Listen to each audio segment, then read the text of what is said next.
Tell us when you hit record, Sarah. Good. I'm going to call the meeting to order. This is the Arkansas Charters Board Meeting for Responsive Ed Arkansas. There is a quorum present and the meeting has been duly called and the notice of the meeting has been posted for the time and manner required by law. And it looks like we're going right into executive report. Yes, sir. Great.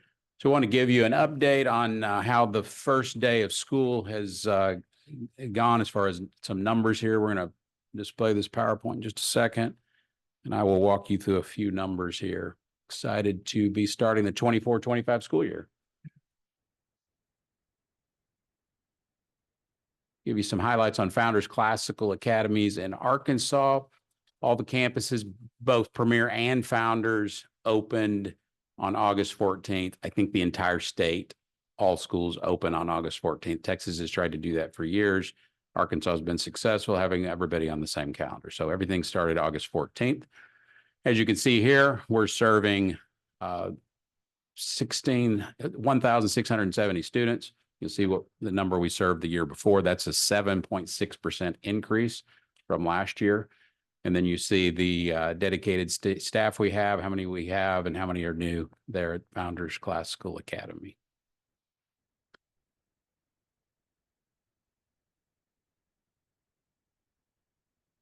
Well, it worked as we tested it earlier. Go to the next slide. One more. Premier High Schools, again, opened on August 14th. Shows you how many students we're serving this year. Excited to serve 776 students. And that is a 38% increase. This does include our virtual schools up there. There's a lot of kids in our virtual, and you'll see the number of staff, number of new educators there at the Premier High School. This shows you the programs, the new CTE program partners we have at the Premier. You'll see almost all of these are tied to higher ed. And so we're excited to be expanding our CTE programs in the state of Arkansas for our Premier students. And then lastly, to kind of give you a summary of what you just saw, is we've got 3 charters up there. We have 10 on-site campuses, 2 virtual campuses, and then you see the number of students that we serve, 2,446. That's a 20% increase over last year. And then again, the number consolidated of all 3 charters of the staff we serve there in the state of Arkansas. So that is our start of the 24-25 school year. I agreed I would just go through this for you today because school has started. It gets busy, as you know, and I asked the staff just to stay in Arkansas instead of coming down here to present. So that is the executive report for the state of Arkansas. Good. Are there any individuals here for public comment? No. No. Okay. So we're just going to go on to consent items. Consent items 1 through 11 on the agenda. Do I hear a motion? Well, first off, are there any changes to the consent items? No changes, no, sir. Okay. Do I hear a motion to approve the consent items 1 through 11? I'll make a motion. So, do I hear a second? Second. All right, thanks, Lance. The consent items pass unanimously. There are no objections. Okay. Unless there's any other business, that concludes our Arkansas meeting. Okay, thank you. Thank you, Lance, for joining us. Appreciate it. Hey, no problem. You guys have a great weekend. Thank you. You too. You bet. Bye now. All right. I'm going to jump into the responsive ed. Texas. Texas. Right. Piece of paper. I'm going to call the meeting to order for Responsive Education Texas. Today is Friday, August 23rd. Yep. And it is 10:34 a.m. A quorum is present. All board members, with the exception of Kent Sparks are present in the meeting in person, and the meeting has been duly called and notice of the meeting was posted as required by law. So we're going to jump into the agenda. It looks like we start again with the executive report.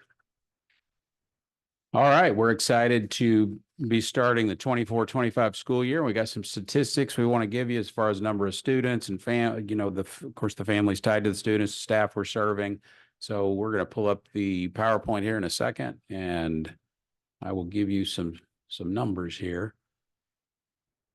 So Premier High School, as you can see there, we have 39 campuses that opened last week. We had 5 open this week, and all the campuses will be opened by the end of this month, August 26th. You can see the number of students we are now serving, 4,343 students. That's an increase of 10% from the year before. You see, we had almost 1,700 graduates. That is our largest graduating class. Continues to grow each year. That's a very exciting number. And I do not have the data here in front of me, but so many of those graduates also have CTE certifications now, which is to get the diploma, which a lot of times, and you'll see in a video in a few minutes here, a lot of times it's first time in the family. But in addition to getting a diploma, they're also getting CTE certification where they can go out and get a job. You see the number of dedicated staff we have, teachers that are serving on our campuses. And Sarah, I think I had you include all staff in that number, right? That's not just teachers, that's all educators. Is that right? Okay, so this is teachers and everyone else at the campus, total educators.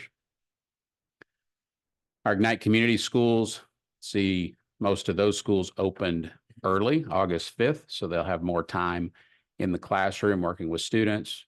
3 remaining campuses opened last week, and you can see the number of students we now serve in the Ignite model, 2,177. See the number of new staff we have, staff total at Ignite, and then the last line there shows you pre-K programs we've opened. We've expanded and opened 18 new satellite sites tied to Ignite, the Ignite brand, those campuses. So you'll see in a second that we have some pre-K programs under the Founders brand. Founders Classical Academy, we had all campuses open last week. You can see we're serving almost 12,000 students now in that model, and that's a 3% increase over the previous year. See, we had 314 graduates. We have 941 educators in that model, with 75 being new. And you see we have, on the pre-K side, we've opened 19 new satellite sites. To just remind the board, these are partnerships with a local childcare facility. A lot of times they've been in business, decades, 50 years, and the state of Texas started funding pre-K, and you can get some funding for 3-year-olds and 4-year-olds. So those kids are already there throughout the day, and now they're able to offer a pre-K program at that site. So we're very excited about that partnership, those partnerships. High School Virtual Academy opened August 14th. We're serving 2,680 students at the beginning of the school year. That number does generally go up. And so we could see as many as 4,000 students on the virtual side by the end of the 24-25 school year. We have 266 educators, 11 of those being new. Quest, all campuses opened last week. We have 2,253 students we're serving. We have 245 graduates in that model. And you can see the number of dedicated staff, educators we have, 228 with the Quest model. So summing it up together, Responsive Ed as a whole, we have 80 campuses that opened last week. All the had already opened. So several opened, like you saw with Ignite, beginning of August, but 80 had opened as of last week, and all the remaining campuses will open by August 26th. So total, we're going to be serving 23,296 kids this year. That's a 3.5% increase over the year before. And those students are being served by an amazing group of educators, 2,411.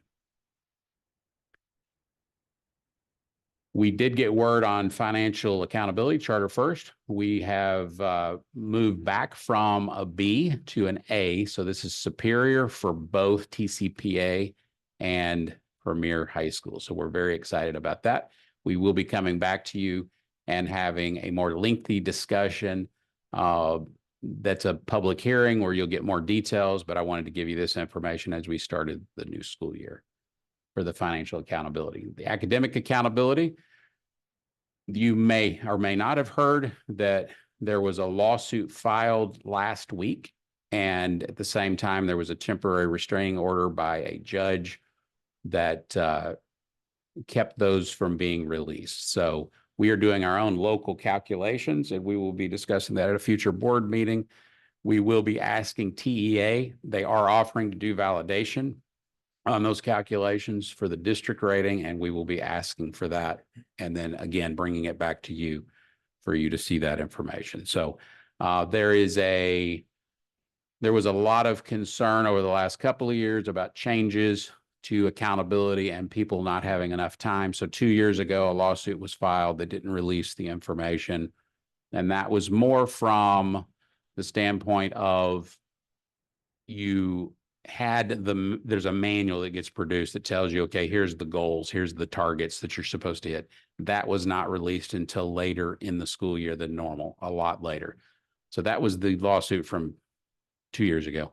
The lawsuit that was just filed was really tied more to the use of AI in grading and scoring. So not as many changes as 2 years ago, but it's all kind of lumped together, and districts are making the argument they don't have enough time to actually focus on the things the state's saying they're evaluating to make an impact on it. And so that's what's going through the court system. So as we look at, and we'll, again, when we bring this back and we're talking about like the AEIS report, the TAPER report that we talk about, we'll give you state data and show you how the state, how did they do 23-24 compared to 22-23. And you'll see that for us as a district as well.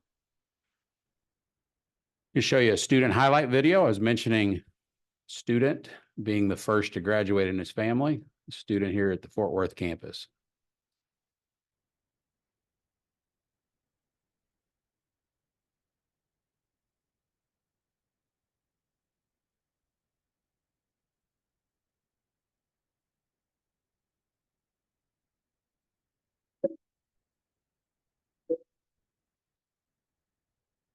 What brought me to Premier is I have a restaurant. I actually run the restaurant. And we open up at 12, so when I get out, I go straight there. So it's actually convenient for me. Before Premier, it wasn't really much teaching. It was just sit down, do your work, hopefully you graduate. That's really not for me. I just couldn't do that. At Premier High School, it's all about the student. You have to learn the student. That's what Premier does. If you be vulnerable with them, they'll be there for you. They give life lessons, no matter who you are. And that's why I love it. That's why I always say I will not forget the school. My main thing is graduating because I'll be the first in my family to actually graduate. Someone did it. That's all they're gonna say. Someone did it for us. I broke a curse. That's what it is. I just broke a curse. I have a lot of goals too, so I just want to achieve them. Just take care of my family, my mom and my sister. I became a better person. I pushed my limits. I feel like I can do anything. Amen. That's exciting, what we're able to do each and every day. And thank you, board, for your volunteering your time and giving us your wisdom as a board and helping govern our organization. Appreciate you. We are going to shift over. Something you had asked at one of our board meetings was about our marketing and how we do that. So Chris Procopius, I say that right, the American version. Jason Karos behind you. Can he say the Greek version? It should match what you've been telling me. So when you introduce yourself, give us the Greek rendering, And you can come up here and sit. You don't have to stand if you don't want to. You can sit or stand. Okay. And then would you I'm going to hand this to Chris.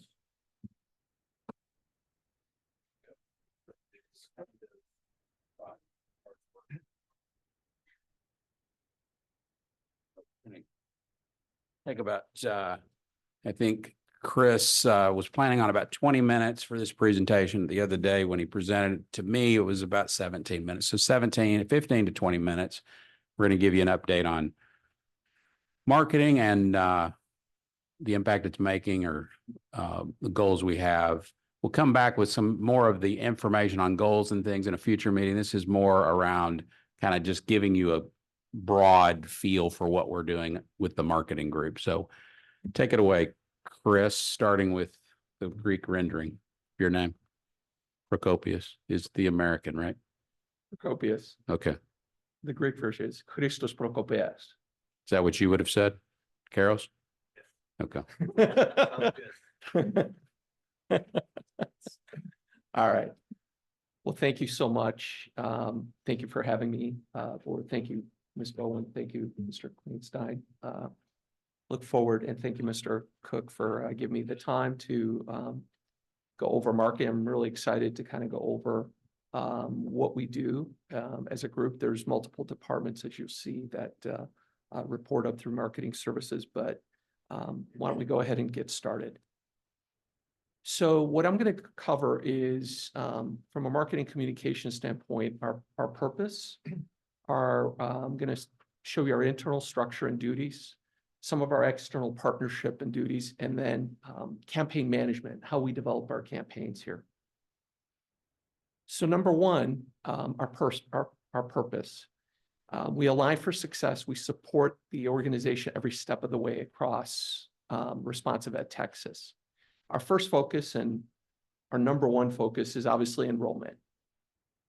We're the voice of Responsive Ed Texas. At work, at home, on the road, marketing communication is a brand ambassador for Responsive Ed Texas at all times. We are a service department. We provide support and thought leadership for the department within Responsive Ed Texas. We're prepared, long deadlines, short deadlines, we have plans and we execute. And finally, we work together for our clients and our customers. This is kind of a snapshot of our team goals and services. I'm going to go through the bottom, the services later within the presentation, but we have a goal for each of our departments. So for our marketing team, it's really to support the growth of campus enrollment and strategic market initiatives. Our creative services team really creates and delivers collateral, signage, and other resources, campus branding, assets, and maintains corporate and brand websites.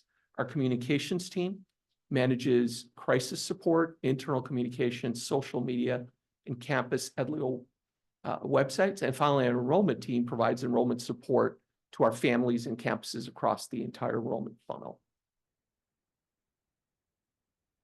Now I'd like to really focus on our internal structures and duties. I'm going to focus on internal leadership and then each of our groups within marketing communication, our market analytics, communications, enrollment services, and creative services. This is our leadership. Again, my name is Chris Procopius, Executive VP of Marketing Communications. I have a very, I'm humbled. I work with some great people. And we'll start off with Nicole Castagnino. She's our communications manager. She takes care of everything regarding communication, social media, crisis, and we'll go over that in more detail. Brittany Wesson is our Director of Enrollment Services and Customer Care. She's also responsible for the contact center. I think most of you know Aaron Wimberly. He's been around for a while. He's our Director of Creative Services. And we're also in the process of hiring a Director of Market Analytics and Campaign Management. We'll start off with marketing analytics. Here's some of the things that, that comprise market analytics, some of the studies that we do. We handled structured reporting automation, and I'll give examples later on of some of these. Cost analysis. We do site analysis, and we help our real estate group in that regard. We do student data analysis. We do predictive analysis. We manage our CRM, our customer relationship management, Green Rope enrollment funnel data.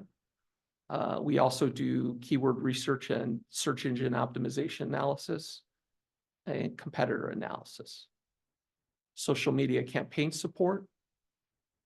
And then we also utilize, we use others, but these are the main ones that we use from an market analytics software. We use SQL, Tableau, and then of course, Google Ads and Google Analytics. Here's an example of, from our reporting automation, our executive application enrollment attrition report kind of shows you the funnel from enrollment to ADA to applications and so forth. And we do this at the brand level, and then we break it out by campus.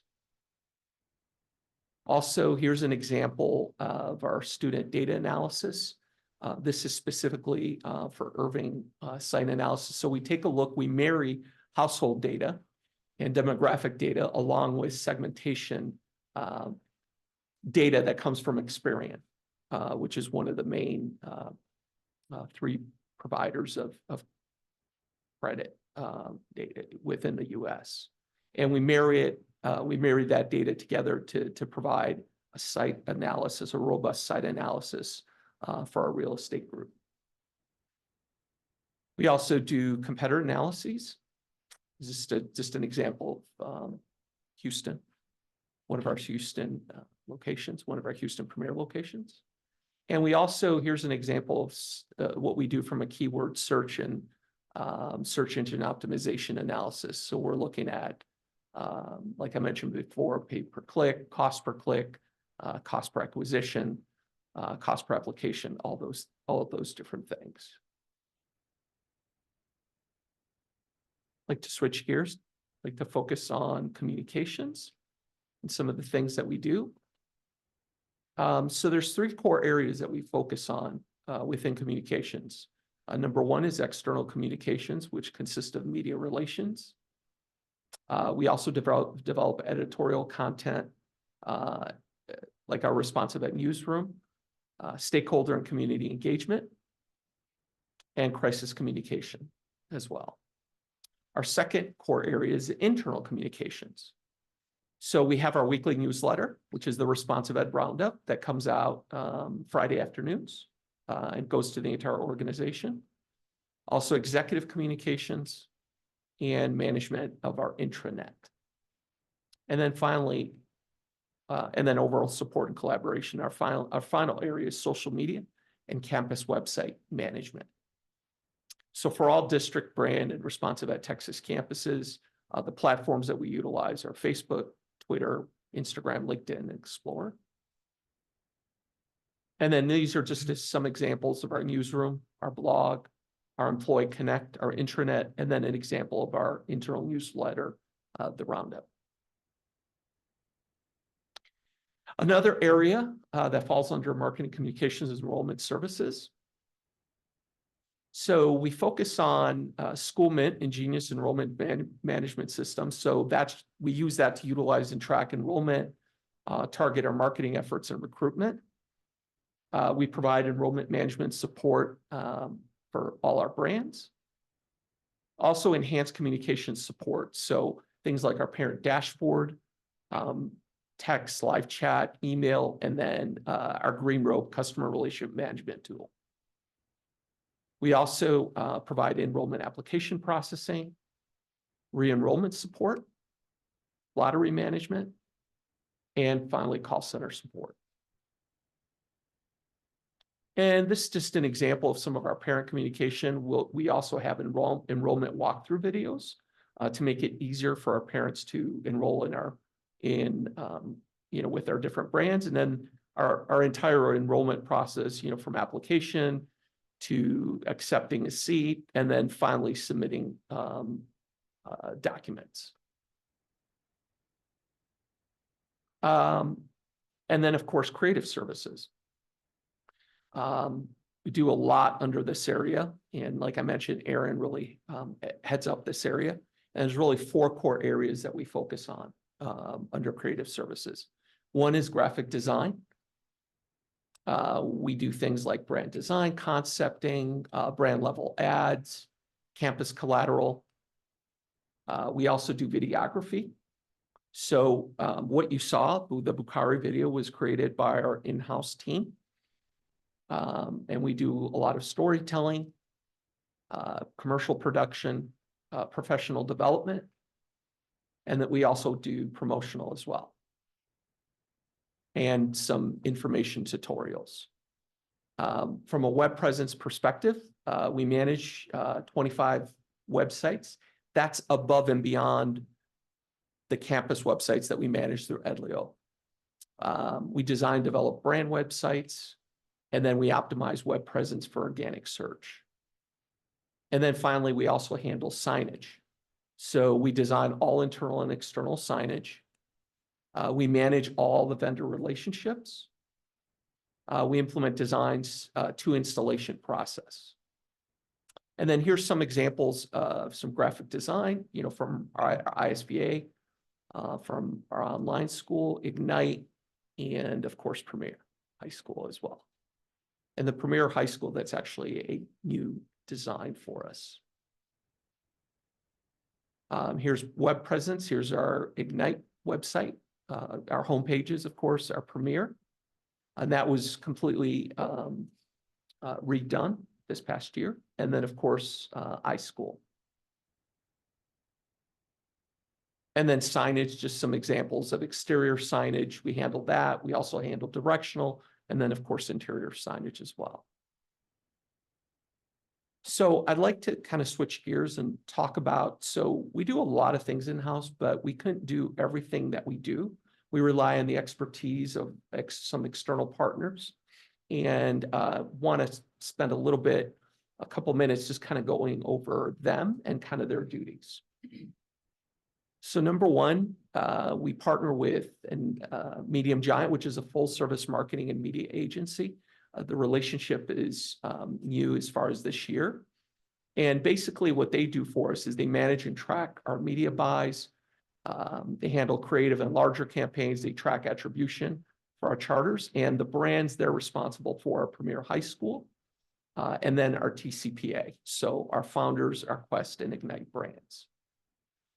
We also utilize Sinclair, and they're a full service marketing media agent. We've had this relationship for a couple of years, and they primarily, again, do the same thing. They manage and track our media buys, track attribution, specifically for ISVA.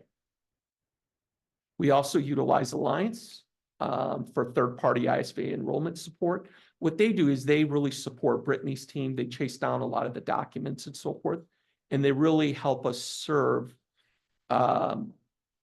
parents and our customers in a much better way, because then our enrollment specialists can really focus on approving applications. Castle Communications and Allison Castle, they help us with media strategy and material creation and community outreach support. And then finally, JSL, who helps us with website design support. Even though we do that internally, sometimes we have capacity issues, so we need to go outside. So we need a little help. And this is where they provide assistance to our internal web developer. And then again, I think the question was asked, like, why do we partner with external marketing agencies? And then, there is a fee associated with some of the media buys, but here's kind of why we partner and why we get, why the fee. So by partnering with these agencies, we get specifically Medium Giant and Sinclair, we get specialized expertise in media buying, campaign tracking, digital campaign management, which is not available in-house. Scalability to meet market demands, cost efficiency, get some innovative perspectives outside of our company, and then resource allocation reduces internal resources to focus on core business activities. So the benefits of the 15% fee on media buy, specifically expertise in selecting and purchasing media, which we don't have, discounted purchasing by leveraging the buying power because they're obviously buying for multiple clients, not just us. So what that does is it lowers the cost for our media spots versus us having to go and try to negotiate these types of, with radio stations, TV set, digital, billboard companies, things like that. And they also, of course, provide campaign tracking, comprehensive monitoring, and analysis of our campaign performance. And then how the 15% fee works is basically a standard agency commission that's charged on the total cost of media purchases. And this fee basically covers the media planning, the buying, the creative, the campaign management. And then speaking of campaign management, I kind of wanted to take you through our process where we develop, we create, we implement, we evaluate, we refine, and then we go back to develop all over again. So from a development standpoint, our marketing and market analytics teams are involved. So we identify our enrollment goals and our target audience. We research our competitors and market trends. We define objectives and KPIs. And we create strategies and tactics tailored to each brand and campus. And then finally, we decide on multi-channel marketing strategies for each of our brands. From a create perspective, we have our creative services group, communications and marketing involved. And here we develop messaging and branding strategies. We design our marketing collateral and content. We plan our media and distribution channels here. And then we organize influential community leaders. We handle luncheons and media outreach. Also, as far as implementing, this is where market analytics and enrollment groups are involved. And we launch marketing campaigns across our chosen platforms with our external partners. We track and manage all marketing activities. And then finally, we monitor campaign execution in real time and provide enrollment support. And then we evaluate. We gather feedback from brand and campus leadership. So we're working with the brand superintendents, regional directors, campus directors at this level. We analyze campaign performance data, and then we compare results against KPIs, objectives, and goals. And then we also obviously track our enrollment here. And then finally, we refine. So at this point, we monitor campaign progress and adjust strategies. We implement changes for future marketing efforts, and we do a lot of test and learn here. And then we optimize our enrollment process. And that's it. And I really want to, again, thank you for your time. And at this point, I will open it up for any questions you might have. So one question, first question anyways. You mentioned a little bit more than halfway through that you manage vendor relationships. Is it vendor relationships within the marketing and? Correct. So- That's so- correct. Within marketing. Marketing, okay. Because then other groups manage, like Steve's managing his security. That's leadership correct. and stuff like that. Right. Okay. And so specific to marketing for it, do you generally market to the students or do you market to parents of the students, or do you try to do both? Primarily parents, because they're usually the decision maker as far as choosing the schools, especially obviously in the lower grades. We do have the ability through social media, and that's where students are involved. But the primary is the parent, with the secondary being the student. Okay. And how are you tracking? So there seem to be a lot of systems, or at least seemed that way to me. How do you really track and report, how that marketing, like the campaign tracking, how do you kind of aggregate all that together and develop management reporting for that? And do you share that with teachers? Is it mostly more with leadership? It's Mr. Claims, it's primarily with leadership. We do not share that with campus directors or at the brand superintendent. We might and so forth, but it's primarily with leadership, and we're looking at things like attribution. So we have our efforts, and again, I'm still fairly new. I've only been on the job, 5 months. So I started late February, so I'm incorporating a lot of this. And like I mentioned, our relationship specifically with Medium Giant, we're just starting the enrollment. So the first part when I got here was really working with Mr. Bowman, who's my boss, and working on budgets and developing a relationship with the superintendents and getting ready for this enrollment season. Right now, we're in the enrollment season and we're beginning to get back feedback as far as attribution. So we do a lot of Google search, both for a lot of our brands. So we're trying to take a look at things like keyword optimization and keywords and optimize geographies and so forth.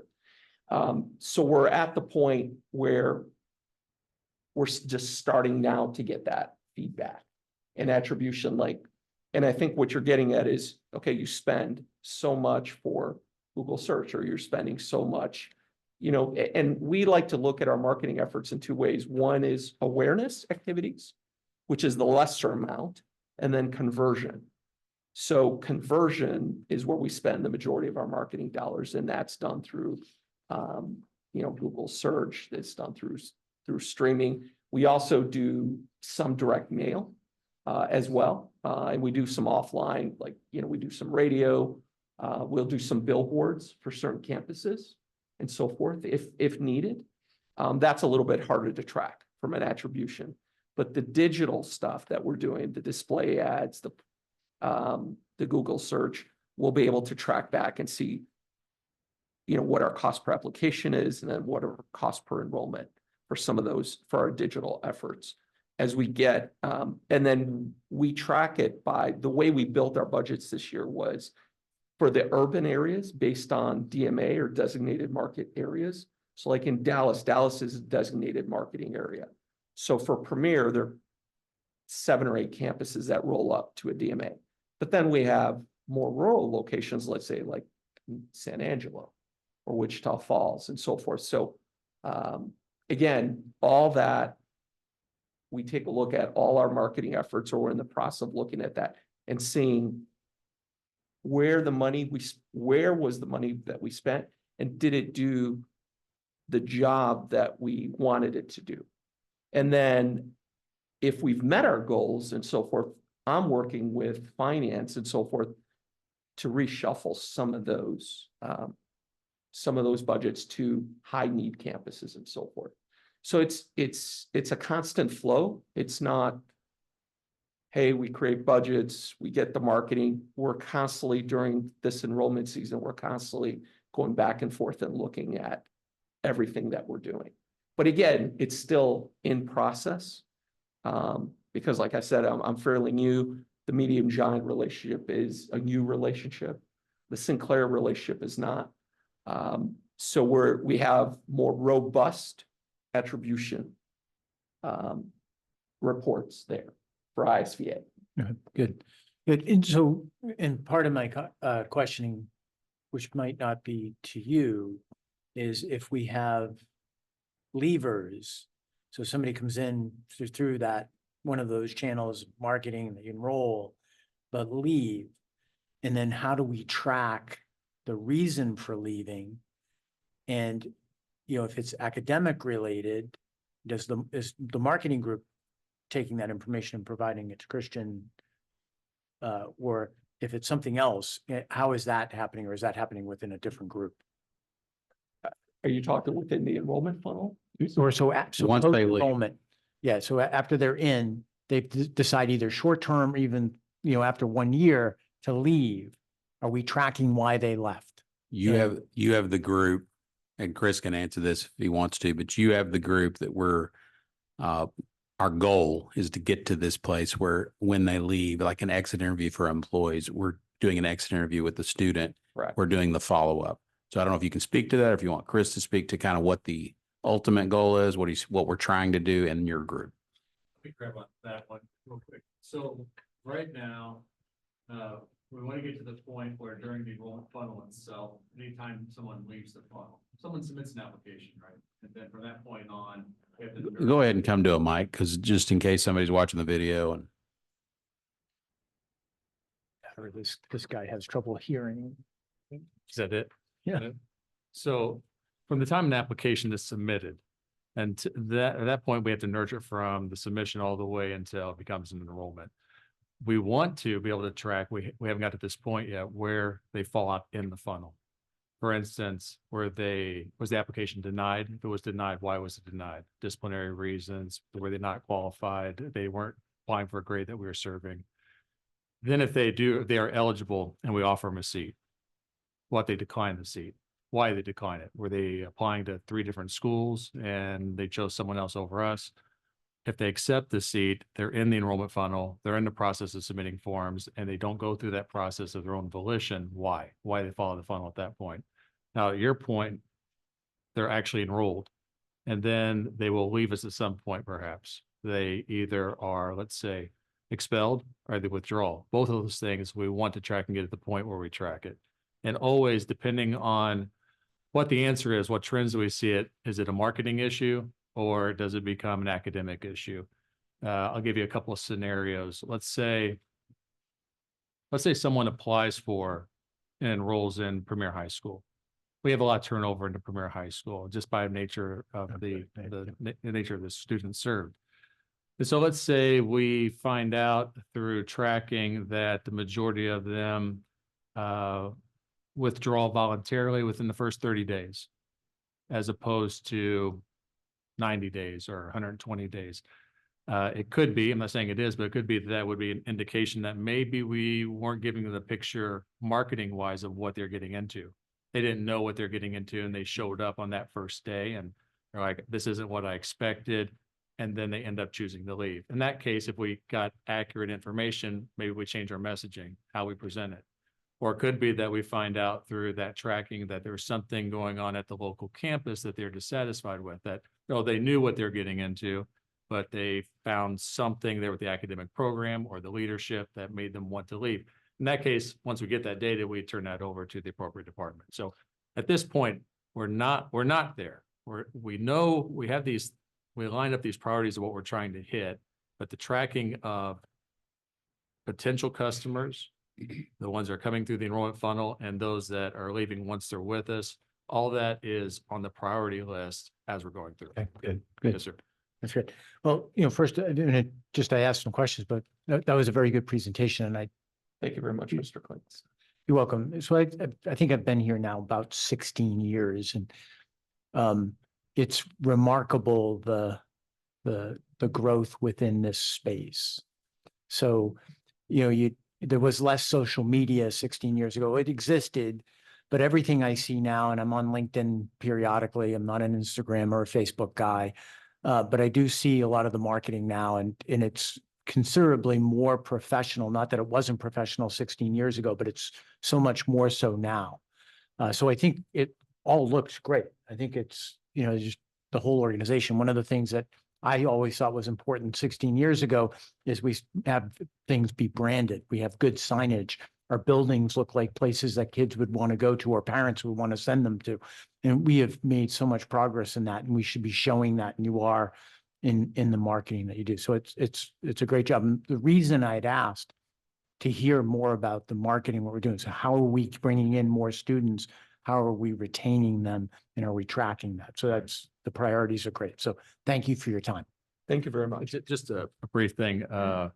So I wanted to give a shout out to Chris. So we brought him on as we continue to grow as an organization. I mean, Ben, you've been here for a long time. So you realize that when we're smaller, we don't have a lot of times the capability to bring in the talent that we would like because we're not to that point yet. And as we continue to grow and specialize more, we're able to bring someone along like Chris to the table. So right now he's been, it's the whole adage about drinking from a fire hose sort of thing. So he's come in and he's got his expertise in his area. And now all of a sudden we're right in the middle of enrollment season for 5-6 different brands and then trying to figure out what we do and how we do it. The progress that we've made in the last 6 months has really been structural, to be quite honest. How we're going to structure our department, what duties each of those divisions are going to take on, how we're going to leverage outside resources to be able to complement what we do, how we're going to be more efficient in our media buys and why, and how we're going to get on the road toward getting the reporting in place so we can have the attribution of, we pay this, this is the channel that we use, here's how we measure that channel, here's how it's resulted in either applications and or enrollments. So all that's in the pipeline. Toward the end of this pipeline is the tracking that we've been discussing. So just wanted to say that really it's been an honor to work with Chris, and it's been quite the adventure. A lot of learning along the way. So I appreciate him and what he's done with the team. No, great. And to your point about being smaller, I feel like the people that we have in this room and often have come and go, it's more like a Fortune 500 company that with good talented people. So thanks for joining. Thanks. Thank you. Thanks, Chris. Thank you. Both Chris's. Okay, so public comments. Has no one shown? Oh, okay. Well, maybe they reserve the right to come back next time. Okay, so we'll go on to consent items. Yes, sir. Are there any changes to consent items? No, Don't look sir. at Arkansas. So we've got consent items 1 through We'll do 12. I'll make a motion to approve consent items 1 through 12. Do I hear a second? Second. Thank you, Lisa. No objections? Consent items 1 through 12 are approved. So we're gonna, Chris, would you like that vote taken differently? It's fine. Okay. would you? Wasn't that how we voted in Arkansas? Okay, we're good. You sure? I've been doing that a long time. Okay, all right. Anything else before going into closed session? No, sir. Okay. Pursuant to sections 551.071, 551.074, 551.076, and 551.0821 of the Texas Government Code, we are authorized to go into closed session. No votes will be taken until we reconvene in open session. Okay, Okay, thanks. All right, we're going back into open session. Quorum, all board members that were present before going into closed session are present now. And the meeting is now being recorded. We have 3 items to affirm, vote on, make motions to coming out of closed session. And I'll make a motion to approve the school marshal's candidate as presented in closed session. Do I hear a second? Second. Thank you. All in favor, say aye. aye. Aye. That motion passes unanimously. It is approved the school marshal candidates. The second item is the parent-student grievance, and I'm going to make a motion to uphold the level 3 decision and finding. Do I hear a second? I'll second it. All in favor, say aye. Aye. That motion passes unanimously in the parent-student grievance to uphold level 3. The level 3 decision and finding is passed unanimously. The third item is an employee grievance for their termination. And I will make a motion to uphold the level 2 decision. And do I hear a second? A second. Thank you. All in favor, say aye. Aye. Aye. The motion to approve the employees, the upholding of level 2 and the employee grievance passes unanimously. Any other items to bring up in open session? Okay. No, sir. Today's board meeting for Responsive Ed Texas Charters is adjourned. Thank you.